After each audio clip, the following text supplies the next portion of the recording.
Buonasera, siamo sempre qui a Mottacamastra, periodo di elezioni amministrative 2023. Conosciamo il candidato sindaco appunto che sfiderà l'attuale sindaco Carmelo Brancato. Chi è?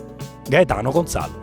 Buonasera, io sono Gaetano Consalvo e sono farmacista da oltre 40 anni e forse più a Mottacamastra.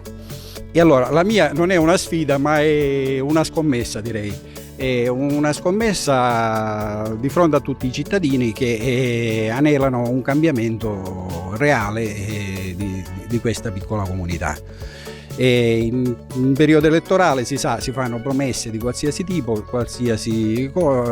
qualsiasi cosa, si promette mari e monti, però noi vogliamo soprattutto fare seriamente e fare con la collaborazione di tutti i cittadini, coinvolgendo e programmando un percorso veramente serio e costruttivo, senza creare conflitti tra le varie persone, perché qui è un piccolo borgo, è una piccola famiglia e bisogna capire che lavorando insieme si ottengono i risultati. Noi abbiamo messo su una piccola squadra dei nostri candidati, sono tutte persone valide, persone, anche se qualcuno è relativamente, però è sempre legato al territorio di Mottacamastra, qualcuno dice che è di fuori, però sostanzialmente sono persone giovani, persone valide, persone professioniste e serie.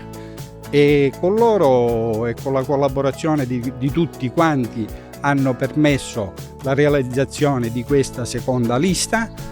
Cerchiamo di andare avanti soprattutto per il bene comune e soprattutto per fare progredire Mottacamastra, che in questi ultimi decenni ha visto un progressivo spopolamento.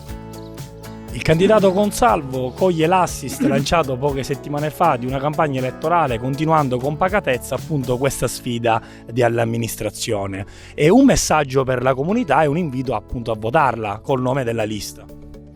Io innanzitutto dico, se volete votatemi, ma votate nell'interesse comune, non per me, perché io sono un libero professionista, ho il mio lavoro, non mi sono mai occupato di politica, però in questo momento ho sentito un dovere morale verso la nostra terra, verso il nostro paese, verso la nostra storia e verso tutto il bene comune che bisognerà produrre in questi 5 anni, promuovendo turismo, cultura e economia del territorio. Grazie, allora da Mottacamastra è tutto ed Ettore Alcantara TV Web. Buona serata.